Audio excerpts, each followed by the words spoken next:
Schema, schema markup क्या होता है जी? जी बिल्कुल, एसईओ का बहुत हॉट टूल, हॉट स्ट्रेटजी है, यानी कि एसईओ का बहुत हॉट फैक्टर, रैंकिंग करने में बहुत अहम रोल होता है इसका। Schema markup found at schema.org, यानी schema.org की एक वेबसाइट है, उससे मिलकर ये गूगल के साथ काम करता है, ठीक है। From is a form of micro data. Micro data मैंने कई दफ़ा पहले भी डिस्कस किया कि ऐसी इंफॉर्मेशन जो छोटी इंफॉर्मेशन होती है, मुख्तसर इंफॉर्मेशन होती है, समरी की तरह होती है। Once added to a web page, schema markup created an enhanced description। कहता है इस एक दफ़ा आप इसे बना देते हैं तो स्कीमा क्या करता है, आपके वेब पेज के ऊपर एक इनहेंस डिस्क्रिप्शन बना देता है। इनहेंस का क्या मतलब होता है, किसी भी चीज़ को जब हमने बढ़ा दिया होता है तो उसको हम इनहेंस बोल रहे होते हैं, ठीक है। और इस यानी वो डिस्क्रिप्शन जो होती है बेसिकली आपकी वेब पेज का हिस्सा नहीं होती ना, वेब पेज के लिए वो इम्पॉर्टेंट होती है, लेकिन वो क्राउलर के लिए इम्पॉर्टेंट होती है। Commonly known as rich snippet, यानी हमें यहाँ से ये भी पता लग गया कि ऐसी इंफॉर्मेशन जो एक्स्ट्रा अटैच की जाती है वेबसाइट के साथ, ठीक है, उसे हम बोलते हैं रिच स्निपेट, ठीक है। विच अपीयर्स इन सर्च रिजल्ट्स। अच्छा, कहते हैं ये कहाँ नजर आएगी, सर्च रिजल्ट्स में। अब ये जो माइक्रो डाटा हम दे रहे हैं, ये जो स्कीमा ऐड कर रहे हैं, बेसिकली ये स्कीमा यूजर के लिए नहीं है, ठीक है। ये जो स्कीमा हम ऐड कर रहे हैं, मतलब हमने जो चीज़ यूजर के लिए ऐड करनी होती है वो बॉडी में आती है कि भाई उसको नजर आए, लेकिन ये स्कीमा हम बॉडी में नहीं लिख रहे, ये स्कीमा भी हम हेड में ही लिख रहे हैं। तो इसका मतलब क्या हुआ कि जो स्कीमा की इंफॉर्मेशन है, असल में ये इंफॉर्मेशन हम किसको दे रहे हैं, क्राउलर को दे रहे हैं। अब क्राउलर को क्यों कह रहे हैं, क्राउलर को कुछ बता रहे हैं माइक्रो डाटा की सूरत में। इसका मतलब क्या हुआ, क्राउलर को हम थोड़ी सी मुख्तसर सी इंफॉर्मेशन दे रहे हैं अपनी वेबसाइट के मतलब, ऐसे ही है ना, ताकि जब क्राउलर हमारी वेबसाइट पर आए, क्राउल करे, तो उसको क्राउल करते ही सारा पूरी स्टडी करने की जरूरत ना पड़े, बल्कि इस छोटी सी इंफॉर्मेशन से उसे हमारी वेबसाइट के मुतालिक काफ़ी सारी डिटेल्ड इंफॉर्मेशन का पता लग जाए। इसलिए हम इसको बोल रहे हैं माइक्रो डाटा। अब ये देखिए ये क्या चीज़ें आ रही हैं साथ, कहते हैं ये जो इंफॉर्मेशन है, ये एक्स्ट्रा इंफॉर्मेशन साथ अटैच हुई है। अगर हम देखें इन चीज़ों को तो हम पहले भी डिस्कस कर चुके हुए हैं, अभी टाइटल है, ये URL है, ये डिस्क्रिप्शन है, लेकिन अब चीज़ें कुछ और भी नीचे आना शुरू हो गई हैं। आ रही है ना नज़र, एक्स्ट्रा चीज़ें, एक्स्ट्रा इंफॉर्मेशन नज़र आ रही है, कब ये एक्सेस हुई थी, ठीक है। इन सब को हम बोलते हैं, जो एक्स्ट्रा इंफॉर्मेशन साथ नीचे आ रही है, ये क्या कहला रही है जी, ये है रिच स्निपेट या इनहेंस डिस्क्रिप्शन। और ये कैसे ऐड हुई है, ये स्कीमा से ऐड हुई है। ये इंफॉर्मेशन हमने स्कीमा के थ्रू ऐड की हुई है। अभी हम देखेंगे ये कैसे बनाना है, अभी हम इसका कॉन्सेप्ट समझ रहे हैं, ठीक है, कि स्कीमा होता क्या। Why schema important in SEO. Schema markup is a code also called semantic vocabulary और माइक्रो डाटा। इसको हम सिमेंटिक विकेबुलरी बोलते हैं। सिमेंटिक विकेबुलरी का क्या मतलब है कि मतलब हमारी वेबसाइट को का जो थीम है वो हम बताना चाह रहे हैं यहाँ पर, ठीक है। और माइक्रो डाटा मुख्तसर सी इंफॉर्मेशन है that you can add to the HTML for your site. This micro data helps search engine best understand your content. यही बताया ना मैंने कि सर्च इंजन को बताता है कि भाई आपकी वेबसाइट किस चीज के मुतालिक है, so that they can return more detailed and informative research. कहते हैं जब इस तरह आ जाती है, तो जब उसे कोई क्यूरी आती है, तो अब आपने सारी उसको माइक्रो इंफॉर्मेशन अपनी वेबसाइट की दी हुई है, तो अब जो भी क्यूरी जनरेट होगी, ठीक है ना, अब जो भी क्यूरी जनरेट होगी वो गूगल सर्च इंजन उसको मुकम्मल सारी चीजें बता देगा। इसलिए उसके बाद पूरा माइक्रो डाटा की सूरत में एक इंफॉर्मेशन आ गई है। एक पूरा माइक्रो डाटा है और एक क्या है, एक पूरी डिटेल्ड वेबसाइट है, ठीक है। अच्छा, आगे क्या है जी। अब आप खुद सोच सकते हैं कि अगर हम क्राउलर को ये किसी को ये बता दें किस चीज के मुतालिक है, तो उसे काफी सारी चीजें तो पढ़ने की जरूरत नहीं पड़ेगी ना फिर, क्योंकि उसको पहले से ही पता लग गया। कहते हैं डज स्कीमा हेल्प एसईओ, कि क्या स्कीमा जो है ये एसईओ को हेल्प करता है। Yes, schema can help SEO depending upon the type of results. These features might give users more information or make your particular results stand out in some way. ठीक है? What is the use of schema markup?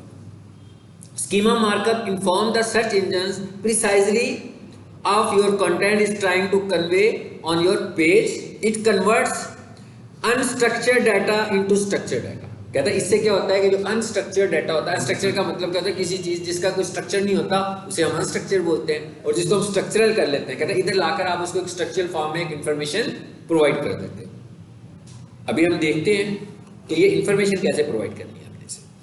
Adding schema will help the search engine crawl better, raising the website ranking. ठीक है, कहता है जिसमें ये लगी होती है उसके रिजल्ट्स बेहतर हो जाते हैं। How does schema affect SEO? Websites that uses markup will rank better in SRPs than companies without markup। कहता है ऐसी वेबसाइट्स जिन्होंने स्कीमा लगाया होता है, उन वेबसाइट्स की निस्बत जिन्होंने स्कीमा नहीं लगाया होता वो ज़्यादा अच्छा रैंक करती है। और कहते हैं एक स्टडी ये शो करती है कि पहले नंबर पर जो भी 3 वेबसाइट्स किसी भी कीवर्ड के अगेंस्ट हों, स्टडी शो करती है कि उन सबको स्कीमा लगा होता है।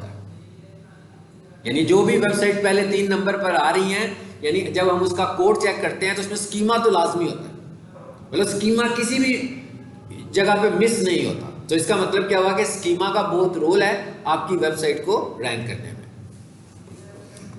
चलिए, ये तो हो गया इसका कॉन्सेप्ट स्कीमा का। और अगर मैं मुख्तसर सा पूछूं आपसे कि भाई ये क्या है स्कीमा, तो हमें यही समझ में आया ना भाई, स्कीमा क्या है? माइक्रो डाटा है आपकी वेबसाइट का, जो आप यूँ समझ लोगे हम छोटी सी एक इन्फॉर्मेशन दे देते हैं जिसमें हम ये बता देते हैं, जैसे मैं कहूँ कि भाई पीक सोल्यूशन का स्कीमा क्या होना चाहिए, तो पीक सोल्यूशन का स्कीमा ये होगा कि ये एक एजुकेशनल बिजनेस है। ऐसे ही है ना कि ये एक एजुकेशनल बिजनेस है, यहाँ पर कोर्सेज करवाए जाते हैं, ये इनके सोशल मीडिया के प्लेटफॉर्म्स हैं, ये इनके मोबाइल नंबर है, ये इनका फिजिकल एड्रेस है। अब आप देख रहे हैं मैंने सारी इन्फॉर्मेशन बता दी ना पीक सोल्यूशन के मतलब, हालांकि यही वाली इन्फॉर्मेशन हो सकता है कि नंबर ऑफ पेजेस पर हो, लेकिन ये मैंने मुख्तसरन सारी इंफॉर्मेशन बता दी है। It is a schema. और इसका यूज एडमिन है स्कीमा का, एडमिन यूज होगा इसका। हाँ, इसका यूज एडमिन का भी बनाते हैं हम, स्कीमा बनाएंगे। ठीक है, बनाना बहुत आसान है जी। स्कीमा वैलिडेटर कहता है अगर आपने स्कीमा को वैलिडेट करना है, इसका क्या मतलब है भाई? चेक करना है, लाजमी बात है मेरे पास जो वेबसाइट आएगी, अगर किसी ने उसकी पहले एसईओ की हुई या जिसने वेब बनाकर दिया मुझे, तो मुझे देखना पड़ेगा कि क्या इस पर स्कीमा लगा हुआ है कि नहीं लगा हुआ। तो कहता है स्कीमा वैलिडेट करने के लिए, देखने के लिए कि क्या इस पर स्कीमा है कि नहीं है, इस साइट पर चले जाएं, validator.schema.org। तो मैं आ गया इस साइट पर।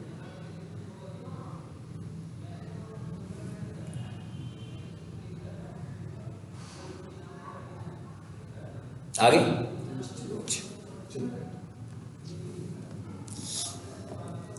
stars.edu.pk, एक वेबसाइट लिखी मैंने। देखने क्या चाह रहा हूं, अभी मैं कुछ नहीं कर रहा, मैं क्या कर रहा हूं, अभी सिर्फ वैलिडेट कर रहा हूं कि क्या इस पर स्कीमा है कि नहीं है। ठीक है, सिर्फ ये चेक कर रहा हूं, ये मेरी वेबसाइट भी नहीं है।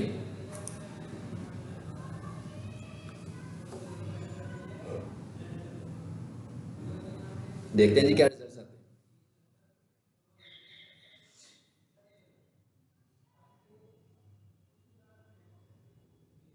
क्या कहता है?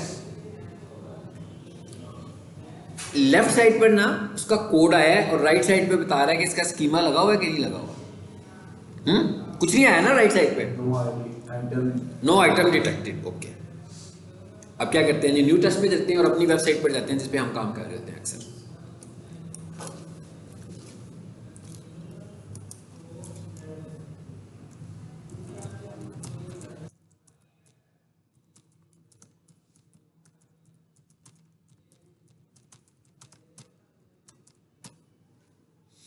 रन टेस्ट,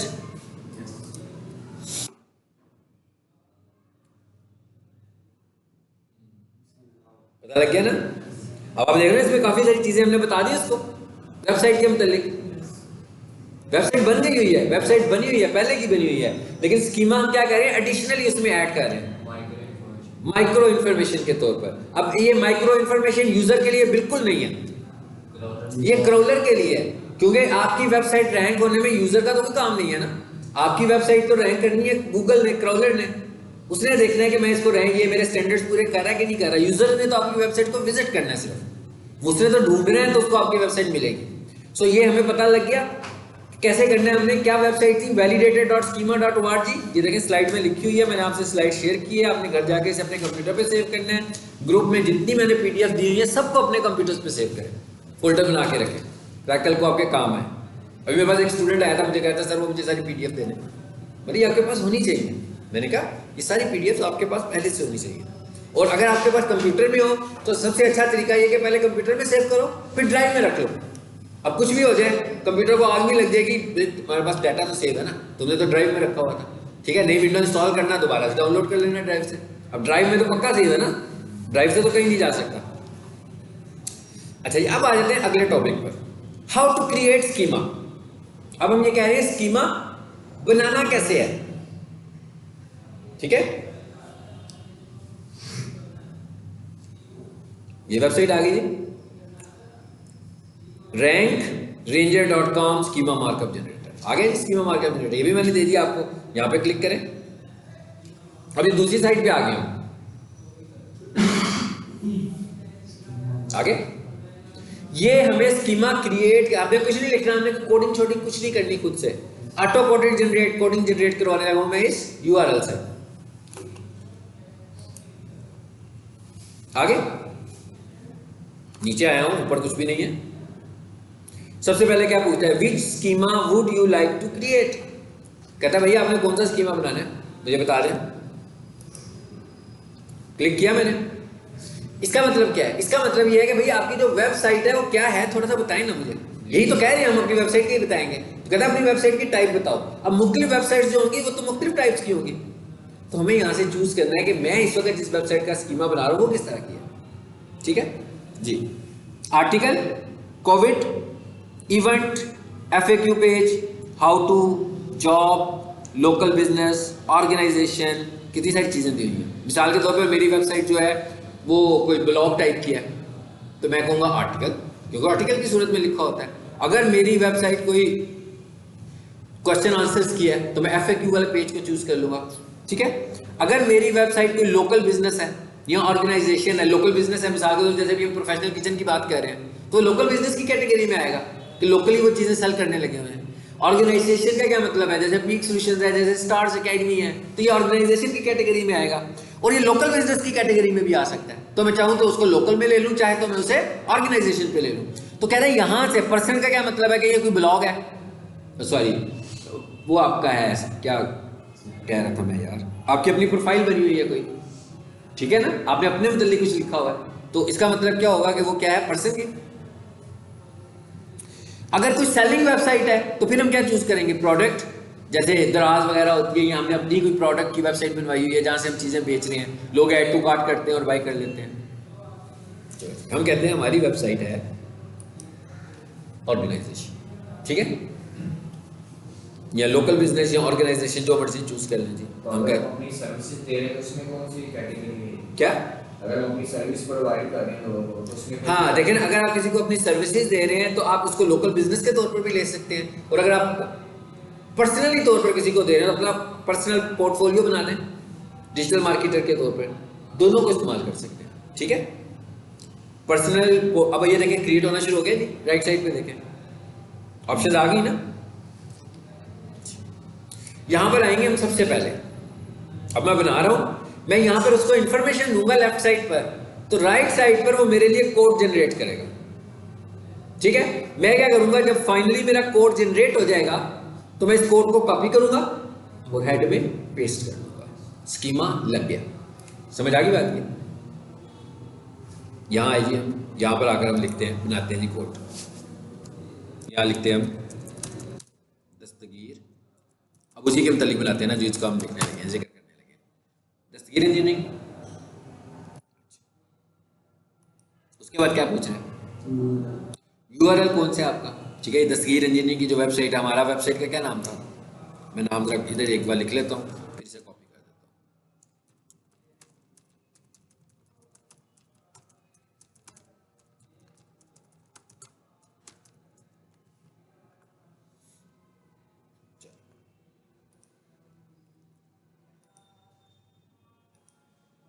यूआरएल दे दिया इधर भी,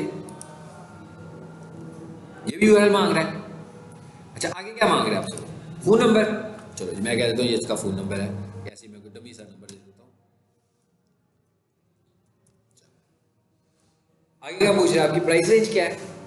ठीक है जी, हम कहते हैं भाई हमारी जो प्राइस रेंज है ना वो 50,000 फिलहाल मैंने कर दी। ये क्या कह रहा है, स्ट्रीट कोई चीज़ में छोड़ना तो छोड़ भी सकता हूँ उसमें से। स्ट्रीट एड्रेस क्या है? 23। सिटी मैं कह देता हूँ लाहौर। जिप कोड क्या है हमारा? अब कितनी सारी इंफॉर्मेशन जा रही है क्रॉलर के पास। कंट्री कोड क्या है जी आपका? 92। ठीक है। रीजन कोड क्या है, मतलब जिस एरिया में आप रहते हैं, मिसाल के तौर पर 42। ठीक है।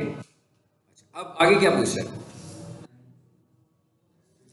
सोशल प्रोफाइल्स, बहुत अहम बात है। आपने अक्सर नोट किया होगा जब आप किसी वेबसाइट को खोलते हैं, कोई कीवर्ड लिखते हैं तो पहले ऊपर वेबसाइट आती है, फिर सोशल मीडिया भी आ जाता है उसका, नीचे फेसबुक के पेजेस भी नजर आ रहे होते हैं। जरूरी नहीं होता उसके हो, अगर उसने ये स्कीमा नहीं बनाया होगा तो किसी और के होंगे, अगर उसने स्कीमा बनाया होगा तो उसी के याद है, उसी के अगर नहीं बनाया होगा तो उसी बिजनेस से रिलेटेड होंगे, अगर उसने बनाया होगा तो उसी के होंगे। ठीक है। अब हम यहाँ कहते हैं भाई बनाने लगे हैं, ऐड पे जाए, पहला आ गया। अब ये सोशल मीडिया हमने कैसे देना है? सोशल मीडिया देने का तरीका ये है,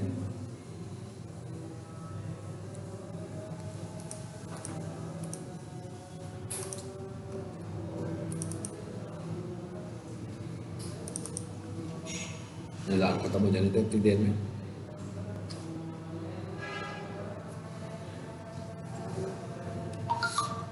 तो भी जाएगा।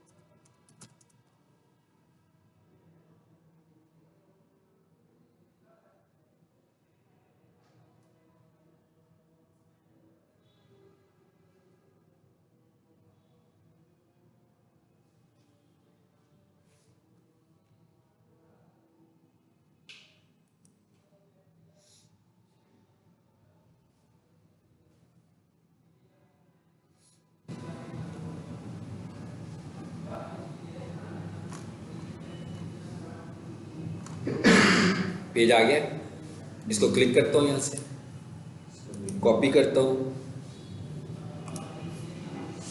यहाँ पेस्ट करता हूँ। समझ आ गई बात की? इस तरह आपने सारे सोशल मीडियाज लेके आने हैं। यूट्यूब लाना है, यूट्यूब ऐसे आएगा, देखिए मैं अपना पेज ले आता हूँ यहाँ पर।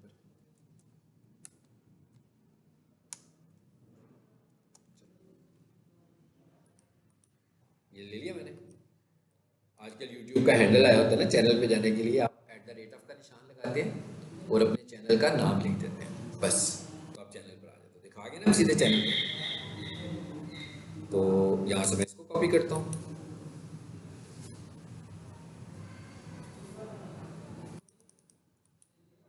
हो गया जी कॉपी। और एक प्रोफाइल और लगा लो, इस तरह आप लगाते जाएंगे जितने भी आपके सोशल मीडिया मंच लगाएंगे ना, कोड बनता जा रहा है ना, साथ साथ देखेंगे आप। हाँ, आ जा नीचे और आगे क्या लिखा हुआ है? ओपन 24/7। टाइमिंग का कह रहा है ना? नहीं, इतना तो नहीं। 24/7 ये क्या लिखा हुआ है? Opening hours.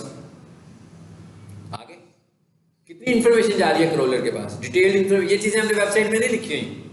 वेबसाइट में अब एक कॉन्टैक्ट अस का पोर्शन बनाया था, उसके अंदर अपने मैप दे दिया था, अपना ईमेल वगैरह इस तरह नंबर दे दिया था। अब यहाँ पर ज्यादा डिटेल दे रहे हैं जैसे प्रोफाइल में देते हैं।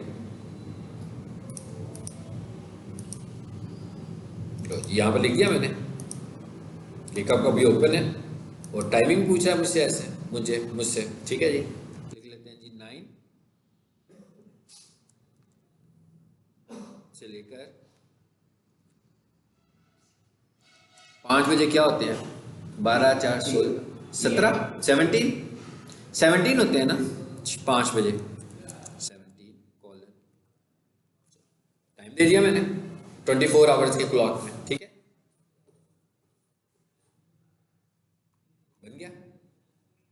सिंपली हमारा ये बन गया। अब क्या करना है, ये क्या लिखा हुआ जी,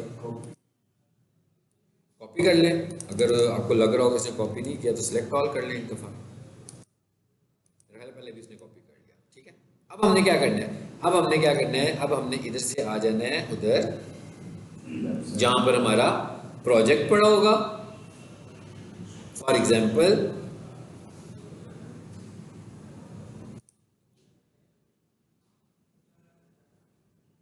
सपोज करते हैं हम कि जी ये हमारा प्रोजेक्ट पड़ा हुआ है। चलिए जी, इसे मैं खोल देता हूँ, यहाँ से इंडेक्स की फाइल खोल लेते हैं। ये एक काम करते हैं, असल वाली फाइल को खोलने की बजाय उसकी एक कॉपी ले लें जी, कॉपी, और यहाँ पर पेस्ट करें इसको। चलो इसे खोलें।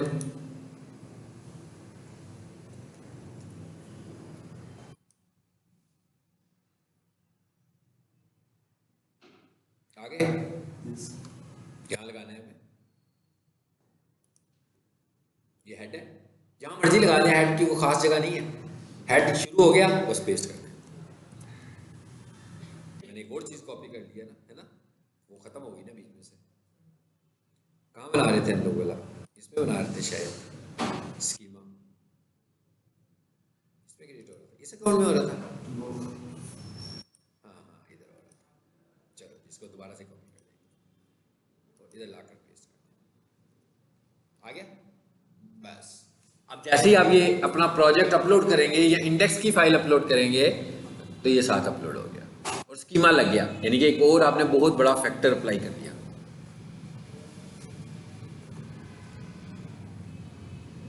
नीचे आए जरा। अच्छा ये बात होगी कोडिंग वाली वेबसाइट की। अभी हमारा एसईओ खत्म हो रहा है, एक लेक्चर में नेक्स्ट लेक्चर आपको दूंगा वर्डप्रेस के ऊपर कि जी वर्डप्रेस की वेबसाइट है। वर्डप्रेस की वेबसाइट है, दो तरह की वेबसाइट्स होती है ना, एक वेबसाइट है जो कोडिंग वाली वेबसाइट है जो हम कर रहे थे काम, एक वेबसाइट है हमारे पास जो वर्डप्रेस की वेबसाइट है। तो जो वर्डप्रेस की हमारी वेबसाइट होती है,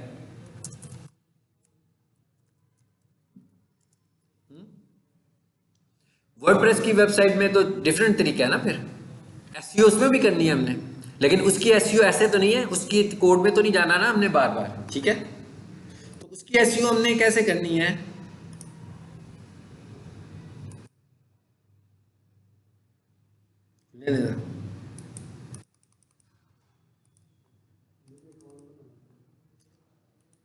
नहीं ये तो बनी वेबसाइट है ना, किसी की वेबसाइट खोल रहा हूँ, ठीक है। चलो आ गई अब।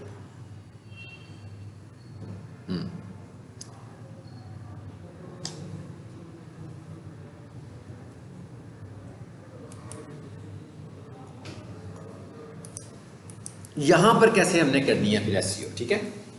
इसको हम अगले लेक्चर्स में देखेंगे, समझेंगे अच्छे तरीके से कि, और इसकी एसईओ बहुत आसान है, मतलब इसकी एसईओ बिल्कुल मुश्किल नहीं है क्योंकि विजुअल है ना सारा काम वही करना है, वही एसईओ है। एसईओ के सारे फैक्टर्स वही हैं कि भाई title, description, meta description, heading styles, paragraph, keyword के adjustment, internal linking, external linking, वही सारे काम यहाँ भी करने हैं हमने ऑन साइट में। बोल्ड करना है, स्ट्रॉन्ग करना है, कितने % वो होगा, लेकिन थोड़ा सा अंदाज बदल जाएगा इसका। और इसके अंदर जो हम करते हैं स्कीमा, अब अगर हम ये मैंने खोल लिया, वर्डप्रेस खुला हुआ है इस वक्त, ठीक है। तो इसके अंदर जब हमने स्कीमा करना है तो इसके 2-3 तरीके होते हैं। उसका एक तरीका तो होता है कि हम योस्ट, अब इसकी जो एसईओ है सबसे पहले ये समझते हैं कि इसकी एसईओ कैसे होती है। देखिए जो कोडिंग वाली वेबसाइट है ना, उसकी एसईओ तो सीधी सीधी है, कोडिंग में कर रहे हैं हम सब कुछ, लेकिन इसकी कोडिंग में तो हम नहीं कुछ कर रहे। तो इसका मतलब क्या हुआ कि ये बेसिकली ये जो वेबसाइट होती है ना वर्डप्रेस की वेबसाइट, इसे हम बोलते हैं CMS. CMS stands for content management system, यानी कि ये एक वेबसाइट है जिसके लिए हम हर चीज, सब चीजें परचेज कर रहे होते हैं। यानी हम इसका थीम परचेज करने हैं। थीम का क्या मतलब है, वो जो आप बॉडी के ऊपर आपका पेज नजर आ रहा था वो उसका थीम होता है। इसी तरह इसके अंदर मुझे एसईओ करनी है तो मुझे प्लगइन लेना है, उसे हम कहते हैं एसईओ का प्लगइन है, यानी वो हमें इंस्टॉल करना है। मतलब इसकी एसईओ ऐसे नहीं होगी बल्कि प्लगइन से होगी।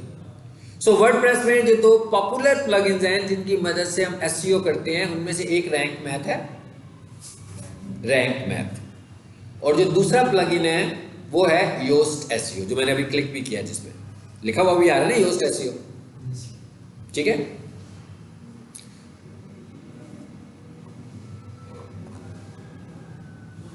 तो इसकी जो एसईओ है इसके थ्रू होगी। इसका मतलब क्या हुआ? इसका मतलब ये हुआ कि वर्डप्रेस की एसईओ करने के लिए हमें क्या करना है? प्लगइन परचेज करना है। सो प्लगइन के साथ होगी। तो और भी जितने काम करने होंगे ना, कोई सर्विस लेनी होगी, उसके लिए भी हमें फिर उसका प्लगइन खरीदना पड़ेगा। यानी कि ये सारी की सारी प्लगइन बेस्ड काम है। और अगर हम प्लगइन, अब प्लगइन्स फ्री भी मिल जाते हैं, जैसे भी मैं योस्ट इंस्टॉल करूंगा तो हो जाएगा, लेकिन प्लगइन्स पेड भी होते हैं। तो जब अगर हम सारे प्लगइन्स पेड ले रहे होंगे तो हमारी वेबसाइट बहुत एक्सपेंसिव हो जाएगी, हमें पड़ जाएगी, क्योंकि हमें ये खरीदने पड़ेंगे। और अगर हम फ्री यूज कर रहे होंगे तो ये उतना अच्छा काम नहीं करेंगे जितना अच्छा पेड प्लगइन काम करेगा। यानी फ्री का मतलब क्या है कि किसी जगह पर चलेगा, कहीं पर जाकर उसकी लिमिटेशन आ जाएगी, कहेगा भाई ये फ्री में इतना ही हो सकता है, अब आप और फीचर इसके इस्तेमाल करना चाहते हैं तो बाय करें। इसका मतलब क्या हुआ कि वो फिर ये लोग, कई लोग ऐसे होते हैं जो वर्डप्रेस की वेबसाइट बनाकर दे रहे होते हैं, वो सिर्फ फ्री प्लगइन्स के साथ ही काम कर देते हैं, और फ्री प्लगइन से आपकी वेबसाइट स्लो भी होती है। इस वक्त जो है ना, मोर देन 70% वेबसाइट जो है ना वो वर्डप्रेस में बनी हुई है, लेकिन सबसे ज़्यादा रिस्की वेबसाइट भी उसी की होती है, प्रॉब्लम भी सबसे ज़्यादा उसी में ही होती है। उसकी वजह क्या है? उसकी वजह यह है कि वो प्लगइन बेस्ड है, और प्लगइन सॉफ्टवेयर की तरह होते हैं ना, वो सॉफ्टवेयर जो होते हैं वो अपग्रेडेशन भी मांगते हैं, और सॉफ्टवेयर एक्सपायर भी होते हैं। यानी ये वाला प्लगइन है, हो सकता है ये एक्सपायर हो जाए, वो कहे जी इसका नया वर्जन आया इंस्टॉल करें। अब एक बंदे ने वेबसाइट बनाई है, वो भूला हुआ है ना, वो इतना टेक्निकल है कि वो इंस्टॉल कर सकता है, और फिर वो इंस्टॉल करने के लिए बार बार बंदा भी तो नहीं हायर करेगा ना कि अभी मुझे कोई इंस्टॉल करके दे दोबारा। लेकिन जो कोडिंग वाली वेबसाइट होती है ये उसके इश्यूज नहीं है। कोडिंग वाली वेबसाइट एक दफ़ा बन गई है, बेशक 10 साल चला रहे हैं, 15 साल चला रहे हैं, लेकिन बेशक गूगल के स्टैंडर्ड चेंज हो गए हों, वो एक अलग बात है, लेकिन आपकी वेबसाइट किसी वजह से नहीं रुकेगी। लेकिन जो वर्डप्रेस की वेबसाइट है, अगर आप उसको अपग्रेड नहीं करते रहते तो वो बंद भी हो जाएगी, खराब हो जाएगी, फिर उसकी जरूरत पड़ेगी आपको किसी को दिखाने की। सही, हमने प्लगइन परचेज कर ली, ठीक है, तो अगर इसका ये एक्सपायर हो गई तो के मतलब कि इंस्टॉलेशन उनसे होती है तो वो तो फ्री होगी ना? बिल्कुल। अगर तो आपने प्लगइन लिया हुआ है ना, तो उसने कह दिया भाई कि ये एक्सपायर हो गया है, लेकिन एक आम यूजर है, उसने तो नहीं ना वर्डप्रेस की मैनेजमेंट टूल में आना, उसने तो नहीं देखना क्या है, और उसको ये भी नहीं पता होगा कि मैंने इसको रिन्यू कैसे करना है। हाँ, आपने तो खरीदा हुआ है ना, तो उसे कह रहे होंगे कि 1 साल के लिए आपके पास आई है, साल के बाद दोबारा पैसे मांगेंगे वो आपसे प्लगइन के। उसी में यानी कि अपग्रेडेशन वगैरह होती है। हाँ, उसकी भी अपग्रेडेशन होती रहेगी। तो इस वजह से यहाँ पर ये एक इश्यू होता है कि वर्डप्रेस को चलाने के लिए एक बंदा लाजमी होना चाहिए, रन टाइम पर होना चाहिए। यानी वो देख रहा हो हर 2 महीने के बाद, 3 महीनों के बाद कि वेबसाइट में कोई बग वगैरह तो नहीं आया हमारी, ठीक है, और उसको अपग्रेड कर भी सकता हो। लेकिन जो कोडिंग वाली वेबसाइट है, आप किसी को बनाकर दे दें और फिर वो भूल जाए किसी बंदे को, जरूरत भी नहीं उसको। हाँ, ये हो सकता है कि 6 साल बाद, 8 साल बाद, 4 साल बाद, 10 साल बाद गूगल के स्टैंडर्ड चेंज हो जाए और गूगल कहे कि भैया आपकी वेबसाइट अब पुराने मॉडल की हो गई है, तो ये वाली बात वो वर्डप्रेस में भी कहेगा आपको, ठीक है। क्योंकि हमें भी ऐसे तो नहीं ना कि हम साला साल एक ही वेबसाइट चलाते जाएंगे, हमें भी यही ज़हन में होना चाहिए कि एक वेबसाइट बना दी, एक मॉडल बना हुआ है, 8-10 साल के लिए तो काफ़ी है ना। 8-10 साल के बाद तो सब कुछ चेंज हो जाएगा। मतलब जब शुरू में वेबसाइट्स आई थी तो रिस्पॉन्सिव नहीं थी, पहली वेबसाइट्स रिस्पॉन्सिव नहीं थी होती। रिस्पॉन्सिव मतलब मोबाइल पे जाकर, क्योंकि मोबाइल तो आई बहुत देर के बाद है, मोबाइल के ऊपर इंटरनेट ही बहुत देर के बाद इंट्रोड्यूस हुआ, तो पहली जो वेबसाइट थी वो तो स्टैटिक होती थी, जैसे वो डेस्कटॉप पे खुल रही हैं वैसे ही वो मोबाइल पे खुलती थी। अब तो नहीं ऐसे, अब तो मोबाइल पे जाकर शक्ल ही चेंज हो जाती है वेबसाइट की। तो अब इसी तरह अगर फॉर द फ्यूचर में कोई चेंजेस आएंगी तो वो जरूर आपको कहेगा कि भैया आपकी वेबसाइट पुरानी हो गई है, उसको अपग्रेड करें, उसको नया बनाएं। और जो पुरानी वेबसाइट हो जाती है, सो कोडिंग वाली जो वेबसाइट होती है वो अपग्रेड तो इतनी हो नहीं सकती है, इसका तो मतलब होता है कि हम फिर नई साइट की तरफ ही जाएंगे, ठीक है। चलिए, इसको मैं ना नेक्स्ट क्लास में आपको बताऊंगा कि इसे हमने कैसे इसके अंदर वो लगाने हैं, स्कीमा लगाना है। आ जाए साहब वापस इस पर, ये हमारा काम हो गया ख़त्म। थोड़ा सा हम आज लेक्चर ले लेते हैं ऑफ साइट एसईओ का भी, कि what is of site SEO, और अगले लेक्चर में मैं थोड़ी सी ये आपको लाइव इस पे ना चीज़ें इंप्लीमेंट करके बताऊंगा वर्डप्रेस में। ऑफ साइट एसईओ का क्या मतलब है? बोले ये सारी हमने पढ़ी है ऑन साइट एसईओ, फिर हमने पढ़ी टेक्निकल एसईओ। अब हम कह रहे हैं of site SEO. Of site SEO का मतलब ये है कि हम ऐसा काम करना चाह रहे हैं जो हम अपनी वेबसाइट के ऊपर डायरेक्ट नहीं कर रहे, यानी कि दूसरी जगहों पर जाकर हम अपनी वेबसाइट की रेपुटेशन को बढ़ाना चाहते हैं। तो इसे हम बोलते हैं ऑफ साइट एसईओ। मतलब ऑफ साइट का मतलब क्या है? मतलब वो वाला काम जो आपने साइट पे नहीं करना। ऑन साइट का क्या मतलब है? वो वाला काम जो आपने साइट पे करना है। मतलब मैं आपसे ये कहता हूँ कि भाई आपकी वेबसाइट की जो हेडिंग है उसका H1 होना चाहिए, तो इसका मतलब है ये तो अपनी साइट पे करेंगे ना, किसी की साइट पे तो ये काम नहीं होगा। मैं आपसे कहूँ आपकी वेबसाइट का जो पहला पैराग्राफ है, पहले जो पहला कंटेंट है आपका, उसके अंदर आपने 2% अपना कीवर्ड एडजस्ट करना है, फिर ऑन साइट की बात हो रही है। बोल्ड करना है, फिर ऑन साइट की बात हो रही है। टाइटल लिख रहे हैं, ऑन साइट की बात हो रही है। लेकिन अब मैं ये कह रहा हूँ कि आपने अपनी वेबसाइट की रेपुटेशन बढ़ानी है। अब आपने क्या करना है, दूसरे लोगों की वेबसाइट पे जाकर अपनी वेबसाइट का लिंक पेस्ट करना है। इसे हम बोलते हैं ऑफ साइट एसईओ, यानी दूसरों की वेबसाइट। अब दूसरों की वेबसाइट पे पेस्ट करने का हमें फायदा क्या है? बेसिकली हम क्या करेंगे, हम दूसरे लोगों की रैंक क्वालिटी को इस्तेमाल करेंगे इस तरह। ऐसे ही है ना, जैसे मिसाल के तौर पे मैं कहूँ कि पैकेजेस माल चले जाएं, और पैकेजेस माल में कितनी सारी ब्रांड्स हैं, ब्रांड्स हैं ना। बहुत सारे लोग तो वैसे बाइक कुछ बेच रहे होंगे, लेकिन बहुत सारी ब्रांड्स हैं जिनके अपने ऑफिसेज हैं। तो हम ये कहते हैं कि भाई एक 10-15 स्टैंडीज बनाते हैं और उन ब्रांड्स के एंट्रेंस के ऊपर अंदर करके रख देते हैं। फायदा होगा कि नहीं होगा? मतलब एक बैनर हमने लगाया है सड़क के ऊपर, और एक मेरी स्टैंडी पड़ी हुई है पिज्जा हट के अंदर और मैकडोनल्ड के अंदर। फर्क है कि नहीं है? है ना। जो रोड के ऊपर बैनर लगा होगा उसकी अथॉरिटी इतनी नहीं होगी जितनी अथॉरिटी जो पिज्जा हट के अंदर और मैकडोनल्ड के अंदर हमारी स्टैंडी एक खड़ी हुई होगी उसकी होगी। इसलिए कि उन्हें होगा कि भाई इसको तो पिज्जा हट वाले रेकमेंड कर रहे हैं, उनकी प्रेमिसेस में लगा हुआ है, या इसको मैकडोनल्ड वाले रेकमेंड कर रहे हैं, तो इसका तो मतलब ये हुआ कि ये कोई बड़ी ब्रांड है। ठीक है। बिल्कुल इसी तरीके से ऑफ साइट का भी यही कॉन्सेप्ट है कि हम ऐसी वेबसाइट पर जिनकी अपनी अथॉरिटी बहुत अच्छी होती है वहां जाकर उनसे हम कहते हैं कि भाई अपनी वेबसाइट पर हमारा लिंक लगाओ। जब हम उनकी वेबसाइट पे लिंक लगाते हैं तो हमारी अथॉरिटी उससे इंप्रूव हो जाती है। समझ नहीं बात की क्या है of site SEO?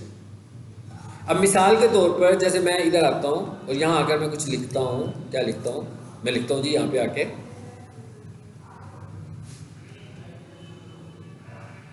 Domain authority checker, लिखा जी मैंने। डोमेन की जो अथॉरिटी होती है वो बिटवीन 1 to 100 होती है। तो 1 का मतलब है कि बहुत ही लो वैल्यू, और 100 का मतलब बहुत अच्छी वैल्यू। इसको चेक करने के लिए बहुत सारे हमारे पास टूल्स हैं। जो सबसे अच्छा स्ट्रॉन्ग टूल होता है वो Ahref का होता है। तो मैं इस पर क्लिक करूं, आगे ये क्या लिखा हुआ है जी? Website authority checker, website authority checker. ठीक है, यहां आते हैं, जरा चेक करते हैं वेबसाइट अथॉरिटीज को। यहां पर सबसे पहले तो जो मशहूर वेबसाइट है ना उसका नाम लिखते हैं।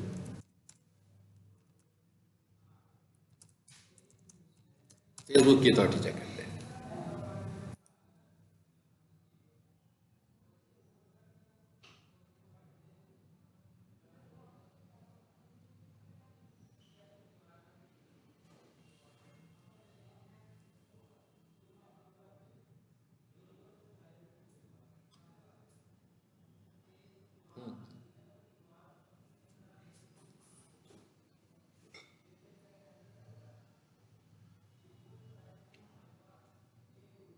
देख लिए 100 सबसे स्ट्रॉन्ग अथॉरिटी है इसकी। अच्छा यहां आते हैं जरा। अब एक और टर्म मैं लिख रहा हूं, हाई पीआर। पीआर का मतलब होता है page rank. High PR business listing sites. क्या लिखा हुआ आगे? 600 प्लस आ रही है साइड, जरा इनको देखते हैं। नीचे आओ।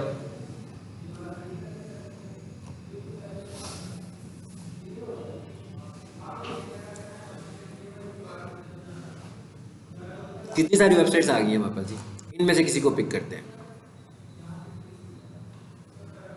ये क्या है? फ्रीडम।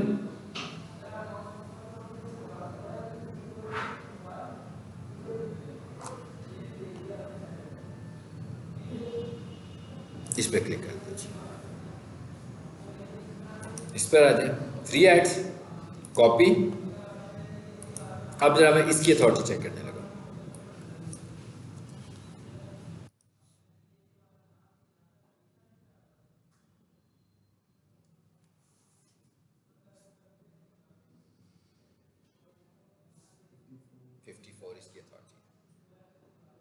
जो अच्छी डोमेन अथॉरिटी होती है वो स्टार्ट होती है अबाउट समझो 38 प्लस से। जो इससे ज्यादा अच्छी अथॉरिटी, ज्यादा अथॉरिटी है वो अच्छी अथॉरिटी है। समझ आई बात की? चलो अब हम जरा जो आम वेबसाइट्स होती हैं उनकी लेते हैं। जैसे मैंने stars.edu लिखा था,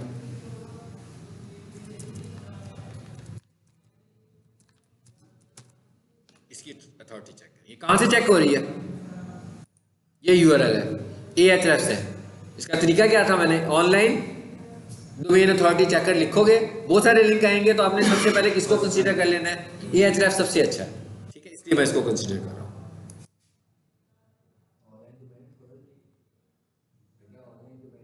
डोमेन अथॉरिटी चेकर, ठीक है।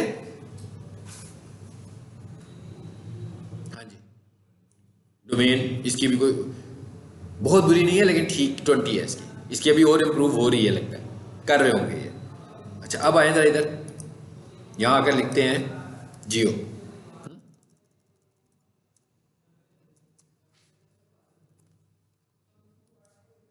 अब इसका मतलब कि मैं आपको क्यों दिखा रहा हूँ ये सारी, इसलिए दिखा रहा हूँ कि हमें इस रैंकिंग वाली डोमेन्स पे जाना है, और जो हमें ये फैसिलिटी देते हैं कि भाई अपना लिंक लगा लो, वहां लगाना है। 77, ठीक है जी। इधर आए जरा, यहाँ लिखा होगा उर्दू पॉइंट।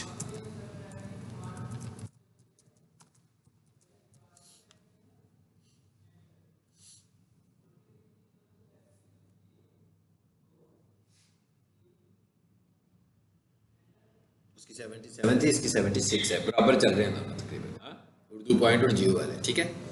अच्छा अब इधर आओ,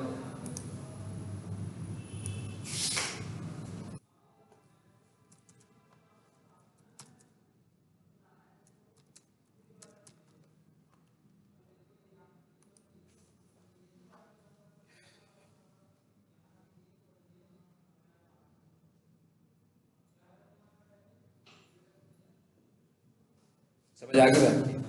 अब हमें क्या करना है, ये तो मैंने आपको बता दिया, डोमेन अथॉरिटी चेक कर लिया हम लोगों ने। अब हमें ऐसी, जैसे अभी मैंने ढूंढी ना एक वेबसाइट, मैंने क्या लिखा था? High PR local listing sites लिखा था ना, तो साइट हमारे पास आ गई है। अब हमने ऐसी साइट्स पे जाकर अपनी वेबसाइट को ऐड कराना है। अब इसका मतलब ये नहीं है जैसे हम कहें कि भाई हमारी वेबसाइट है तो क्या कोई हमारे पास भी आएगा कि हमारी वेबसाइट पर अपनी वेबसाइट हमारी वेबसाइट के ऊपर ऐड कर लें उसे? नहीं, ये ऐसी वेबसाइट्स होती हैं जो इस मकसद के लिए बनाई जाती हैं। लोकल, जैसे टेलीफोन डायरेक्टरीज होती है ना, उनके ऊपर क्या होता है? टेलीफोन एड्रेसेस ही होते हैं ना सिर्फ। तो ये जो लिस्टिंग साइट्स होंगी, इनके ऊपर क्या होगा? बेसिकली सिर्फ लोगों की वेबसाइट्स के लिंक्स होते हैं। तो हमें ऐसी साइट्स को ढूंढना है। अब ये जो ऑफ साइट एसईओ है, ये आपको याद रखना है कि ये गूगल का फैक्टर नहीं है, ठीक है? यानी गूगल रैंकिंग फैक्टर नहीं है। मतलब अगर कोई बंदा कहे कि यार इट्स ओके, मैं ऑन साइट एसईओ को तो कर देता हूँ, छोड़ देता हूँ, स्किप कर देता हूँ, और टेक्निकल एसईओ भी नहीं करता हूँ, बल्कि मैं किस पे काम करता हूँ? मैं सिर्फ लिंक बिल्डिंग पे काम करता हूँ, या मैं सिर्फ ऑफ साइट एसईओ पे काम करता हूँ। तो वो अगर यहाँ से अपनी अथॉरिटी को 50 भी ले जाएगा तो भी वो रैंक नहीं करेगा गूगल पे, क्योंकि अगर उसने टेक्निकल एसईओ को नहीं देखा, वो आपको पता है टेक्निकल एसईओ क्या है, पढ़ाया ना मैंने आपको। अगर उसने ऑन साइट एसईओ नहीं की तो वो रैंक नहीं कर सकता। अगर उसने ऑफ साइट एसईओ नहीं की, अब जिस वेबसाइट को आपको मैं दिखाता हूँ उसकी तो मेरा ख्याल है कि कोई अथॉरिटी नहीं होगी, लेकिन वो रैंक है ना।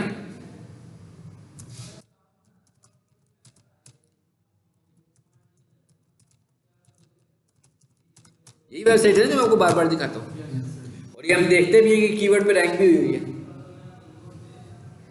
लेकिन जब हम यहाँ पर इसकी अथॉरिटी चेक करेंगे तो इतनी खास अथॉरिटी तो नहीं होगी।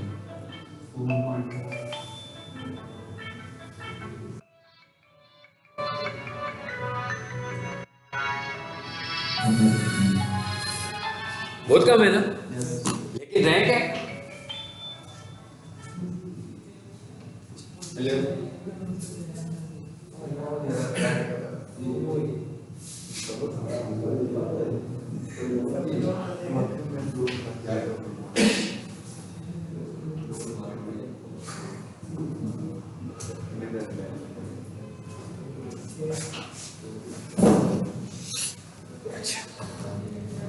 इसका मतलब क्या हुआ कि ये किस लिए हम यूज कर रहे हैं, ये हम सिर्फ इसलिए यूज कर रहे हैं कि हमारी एसईओ भी होगी है और हम अपनी वेबसाइट की अथॉरिटी को भी बढ़ाना चाहते हैं कि भाई हमारी वेबसाइट की अथॉरिटी भी अच्छी हो। लेकिन ये नहीं हमने समझना कि सिर्फ अथॉरिटी बेहतर करने से हम नंबर 1 बन सकते हैं, यानी हम रैंक कर जाएंगे गूगल के ऊपर। गूगल पर रैंक करने के लिए गूगल का स्टैंडर्ड ही नहीं है। ये स्टैंडर्ड किसका है? ये एक और कंपनी है जिसका नाम है मोज, ये मोज का स्टैंडर्ड है। लेकिन ये हम क्यों इस्तेमाल करते हैं? ताकि हमारी वेबसाइट की रेटिंग भी अच्छी आए, रैंकिंग भी बेहतर हो, ठीक है। इसको हम पैरेलल यूज कर रहे होते हैं। और जब हम ये कहते हैं ना कि वेबसाइट की एसईओ जो होती है वो 6 महीने में रैंक करेगी, 8 महीने, बेसिकली वो हम इसको कह रहे होते हैं कि ये जो लिंक्स होते हैं ये एकदम हमें अपनी अथॉरिटी नहीं देते, इसमें कुछ टाइम लेना होता है।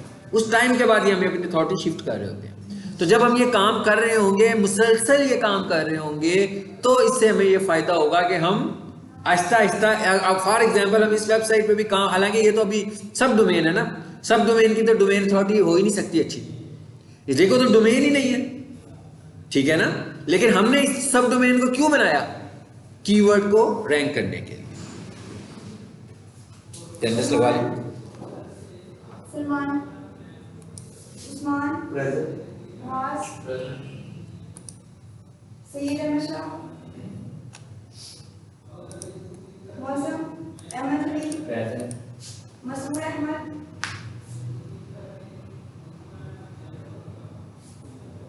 मोहम्मद सलाम, आयशा, शेरोज,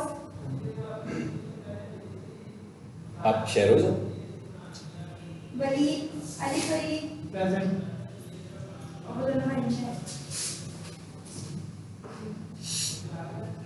ठीक है, समझ आई बात की। अब जो हमारे पास ऑफ साइट फैक्टर्स हैं वो कौन कौन से हैं, जिसमें से अभी एक चीज तो मैंने अभी आपको दिखा भी दी है, कुछ एक दो प्रैक्टिस अगले लेक्चर में करेंगे इसकी भी। नंबर 1 क्या है जी? Local listing sites.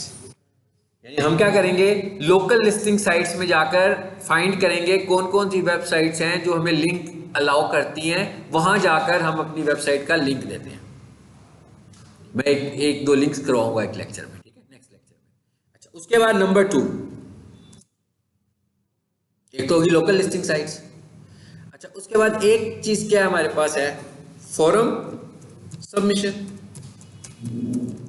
फोरम मैंने आपको बताया था एक सबसे अच्छा फोरम कौन सा है, कोरा, QUORA, कोरा.com।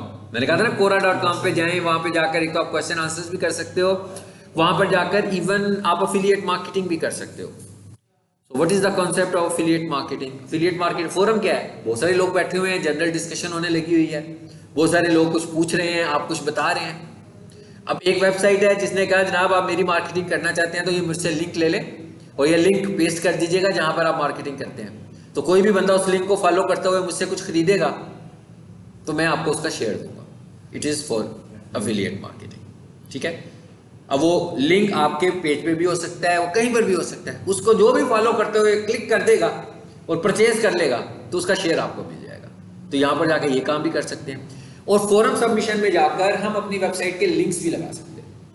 जैसे मिसाल के तौर पर कोई बंदा पूछता है कि व्हाट इज डिजिटल मार्केटिंग, फिर आपसे पूछता है व्हाट इज गूगल एड्स, आप इतना कुछ उसे बताई जा रहे हो, ठीक है। उसके बाद बीच में जाकर आप पीक सॉल्यूशंस का लिंक भी ऐड कर देते हो।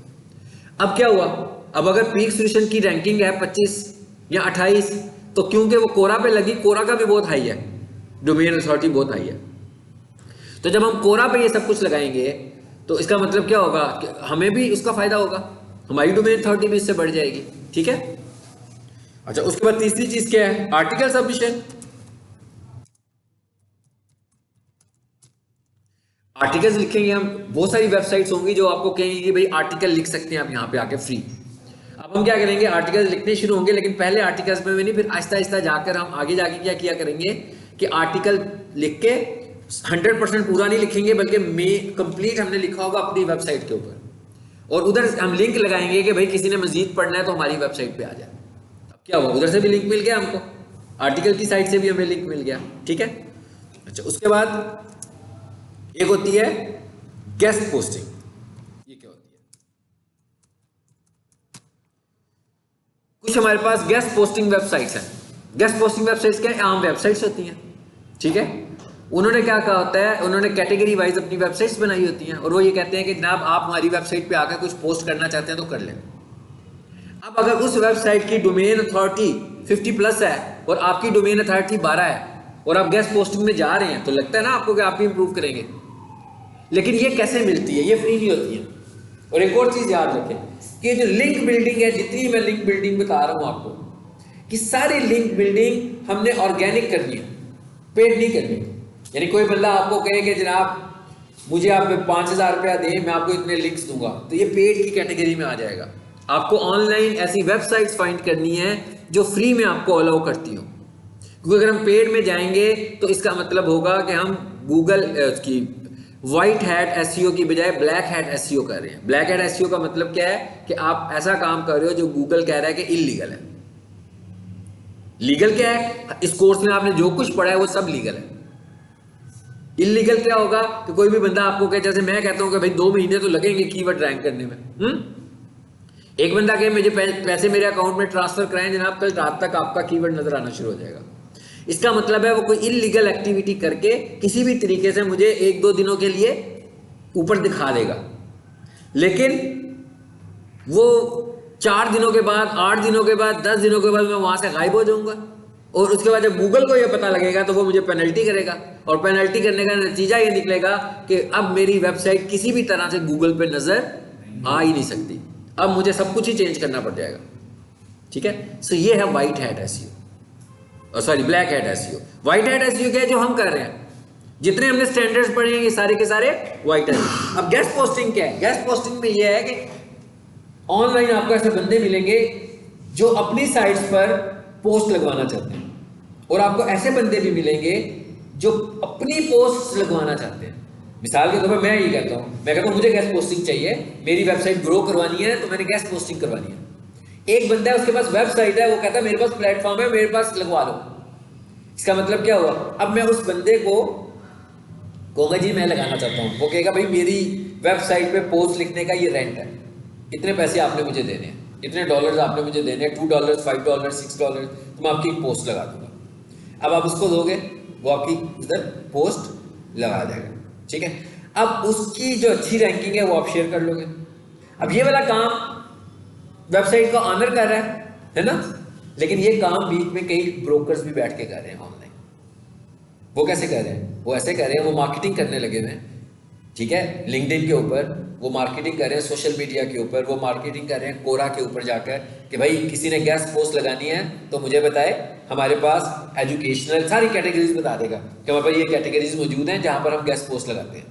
साथ ही एक और जगह पे वो मार्केटिंग, उसी जगह पे फिर एक और मार्केटिंग भी वो कर रहा है कि जनाब अगर आपका प्लेटफॉर्म है जहां पर आप अपनी गेस्ट पोस्ट लगाना चाहते हैं तो मेरे पास ऐसे क्लाइंट्स मौजूद हैं जो गेस्ट पोस्ट लगवाना चाहते हैं, आप कितना चार्ज करेंगे? उसने कहा जनाब मैं तो लूँगा आपसे $6 एक पोस्ट का। उसने दूसरे को कहा जनाब $8 में मैं आपकी गेस्ट पोस्ट लगाऊंगा, $2 उसका बीच में कमीशन आ गया। अब ये पोस्ट कैसे लगती है? ये पोस्ट ऐसे लगेगी जैसे वेब पेज बनता है। अगले लेक्चर में आपको वर्डप्रेस, ये बड़ी वेबसाइट ज़्यादातर वर्डप्रेस में होती हैं, वो क्या करेगा, आपको एक अकाउंट बना देगा अपनी वेबसाइट के ऊपर और कहेगा हाँ भाई पोस्ट लगानी है, इसको लॉगिन करके इधर आ जाना, इधर आकर अपनी पोस्ट ऐड कर देना, बस पोस्ट ऐड करके चले जाएंगे। आप उसकी वेबसाइट पे कुछ और नहीं कर सकते, स्वाइप पोस्ट लगाने के, राइट से आपके पास सिर्फ पोस्ट लगाने के होंगे। समझ आ गई बात? It is called guest posting. ये आजकल काफी इन है, लेकिन ये पेड है। तो अगर आपका क्लाइंट ये वाला खर्चा नहीं कर सकता तो उसका मतलब हम इस पे नहीं जाएंगे, क्योंकि एक्सपेंसिव है, ये रुपयों में नहीं है, ये डॉलर्स में। अच्छा, उसके बाद है जी प्रोफाइल सबमिशन। प्रोफाइल सबमिशन का क्या मतलब है कि प्रोफाइल की वेबसाइट्स बनेंगी, बिजनेस प्रोफाइल्स बनती है ना हमारी, जैसे लिंक्डइन है तो फिर वो भी प्रोफाइल वेबसाइट है, फेसबुक है वो भी प्रोफाइल वेबसाइट है। इस तरह इंटरनेट के ऊपर बहुत सारे, यानी इसका मतलब क्या हुआ, सबसे पहले तो यही बनेगी, फेसबुक पे बनाओगे, लिंक्डइन पे बनाओगे, जितने भी हमारे पास सोशल मीडिया है सब पे बनाओगे।